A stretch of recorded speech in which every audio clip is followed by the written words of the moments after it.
y al pensar en esto suspiraban los de la tienda de cascos que había muerto dejando a la difunta la herencia de los paños, de la clientela y de los tertulios ex-románticos, ya todos demasiado entrados en años y en cuidados, y muchos en grasa, para pensar en sensiblerías trascendentales, pero no importaba. Se seguía suspirando, y muchos de aquellos silencios prolongados que solemnizaban la ya imponente oscuridad de la tienda con aspecto de cueva, muchos de aquellos silencios que tanto agradaban a Reyes estaban consagrados a los recuerdos del año 40 y tantos. La viuda, señora respetable de 50 noviembres, tal vez había amado y se había dejado amar por uno de aquellos asiduos tertulios, un don Críspulo Crespo, relator, funcionario probo y activo e inteligente, de muy mal genio, sí. Se habían amado, aunque sin ofensa mayor de cascos, y en opinión de los amigos seguían amándose, pero todos respetaban aquella pasión recóndita e inveterada. Rara vez se aludía a ella, y se la tenía por único recuerdo vivo de tiempos mejores, y el respeto a tal documento póstumo del muerto romanticismo se mostraba tan solo en dejar invariablemente un puesto privilegiado dentro del mostrador para don Críspulo. Bonifacio, que había sido uno de los más distinguidos epígonos de aquel romanticismo al pormenor, ya moribundo, se sentía bien quisto en la tertulia y se acogía a su seno, tibio como el de una madre. Una tarde que Emma le arrojó de su alcoba por haber confundido los ingredientes de un cataplasma, caso raro, Bonifacio entró en la tienda de paños más predispuesto que nunca a la voluptuosidad de los recuerdos. Don Críspulo estaba en su asiento privilegiado. La viuda hacía calceta enfrente del relator. Ambos callaban. Los demás ex-románticos, entre toses y largos intervalos de silencio, se parecían parte del ceremonial de un rito misterioso, somnoliento, hablaban en la semioscuridad gris, fuera del mostrador, y repasaban sus comunes recuerdos. ¿Quién vivía en aquella plaza que tenían delante el año 40? El habilitado del clero, allí presente, hombre de prodigiosa memoria, recordaba uno por uno los inquilinos de todos aquellos edificios tristes y sucios, grandes caserones de 2 pisos.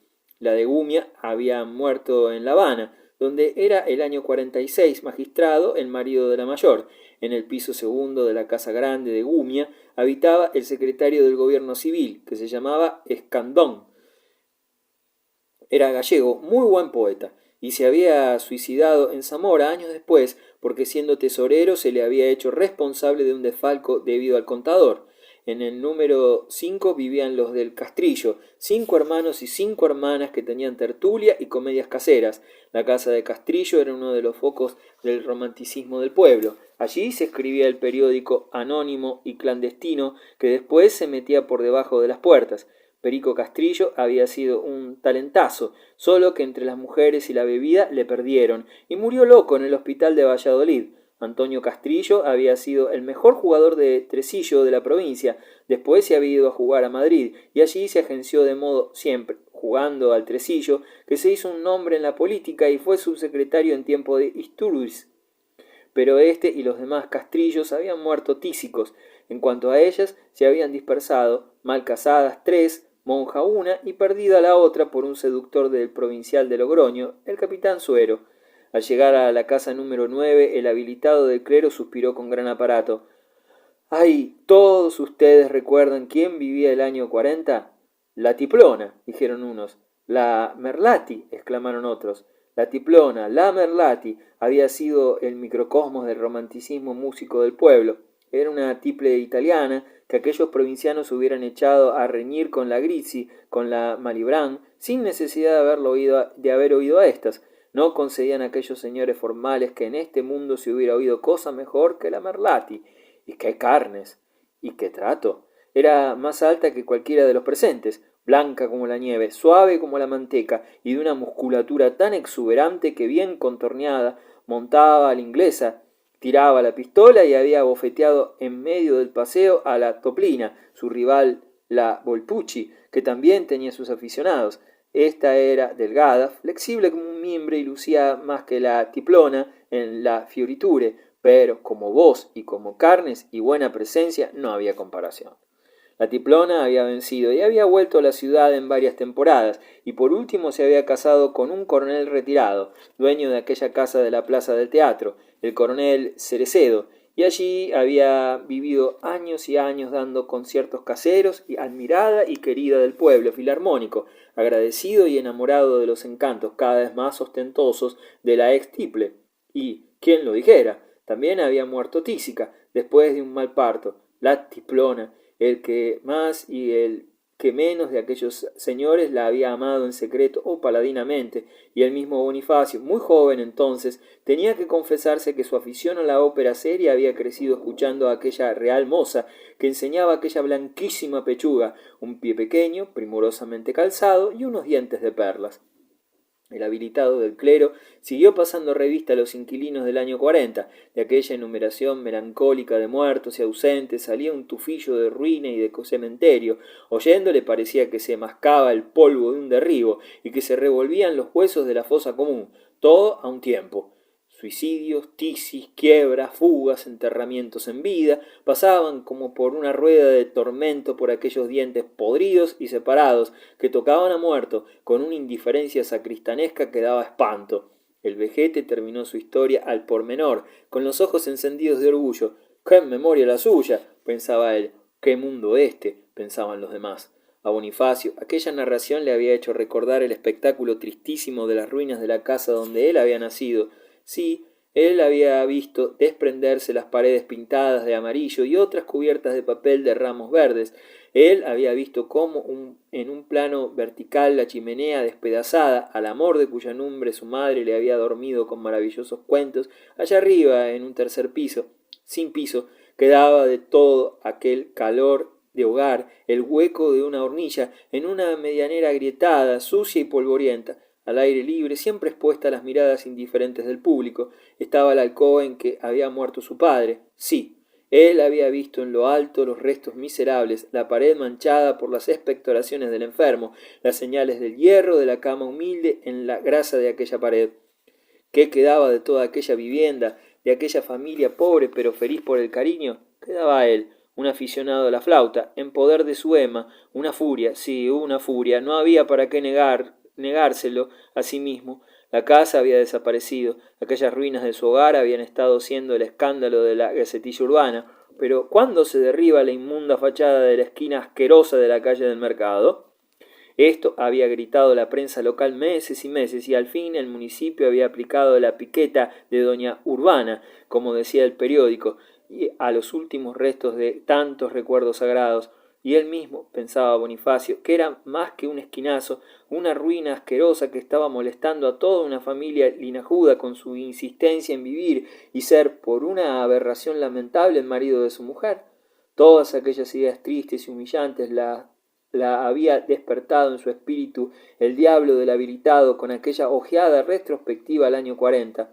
La historia. Oh, la historia en las óperas era una cosa muy divertida. Semíramis, Nabucodonosor, las cruzadas, Atila, magnífico todo, pero las de Gumia, las de Castrillo, tanta muerte, tanta vergüenza, tanta dispersión y podredumbre, esto encogía el ánimo. Por fortuna la conversación volvió a la Tiplona, y con motivo de esto se recordó las óperas que se cantaban entonces y las que se cantan ahora en comparación con aquellas. La verdad era que ahora no se cantaban óperas en el pueblo, pues casi hacía 8 años que no parecía por allí un mal cuarteto.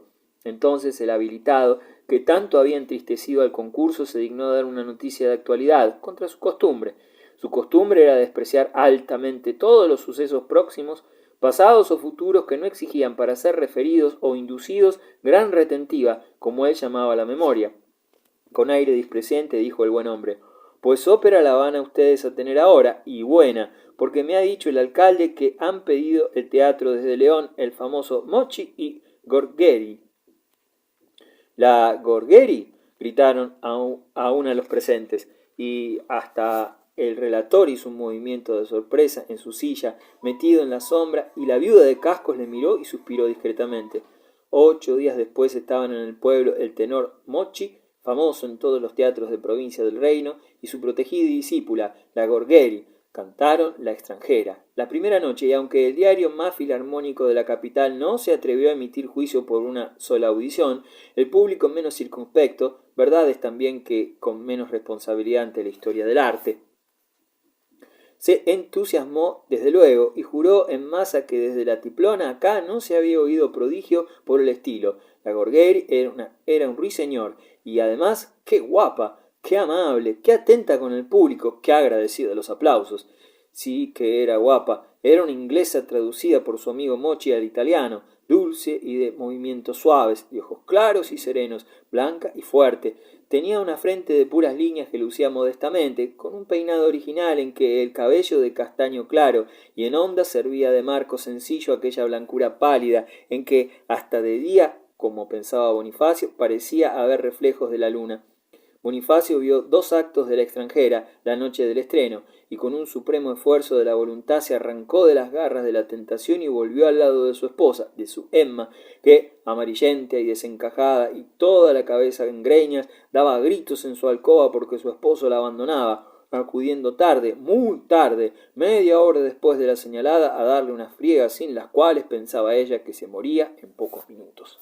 Llegó Reyes, dio las friegas con gran ahínco en silencio, oyendo resignado los gritos mezclados de improperios de su mujer y pensando en la frente y en la voz de la Gorgheri, y en el final de La extranjera, que estaría entonces cantando, y se acostó Bonifacio, discurriendo: sí, es muy hermosa, pero lo mejor que tiene es la frente. No sé lo que dice a mi corazón aquella curva suave, aquella onda dulce, y la voz es una voz maternal.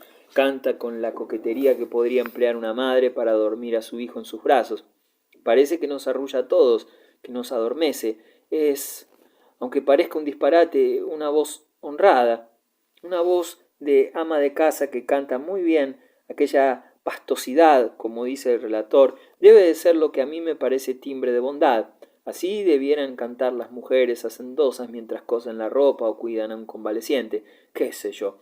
Aquella voz me recuerda a la de mi madre, que no cantaba nunca. ¡Qué disparates! Sí, disparates para dichos, pero no para pensados. En fin, ¿qué tengo yo que ver con ella?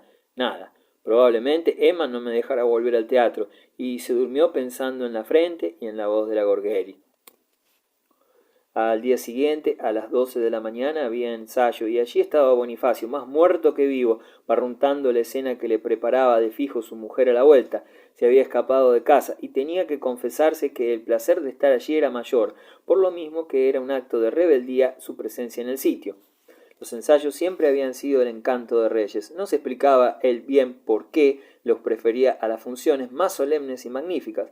A su manera venía a pensar esto: el teatro verdadero, el teatro por dentro, era el del ensayo. A Reyes no le gustaba la ficción en nada, ni en el arte. Decía él que los tenores y tiples no debían cantar delante de las candilejas, entre árboles de lienzo y vestidos de percal ante un público distraído, y en una sala estrecha donde el aire era veneno.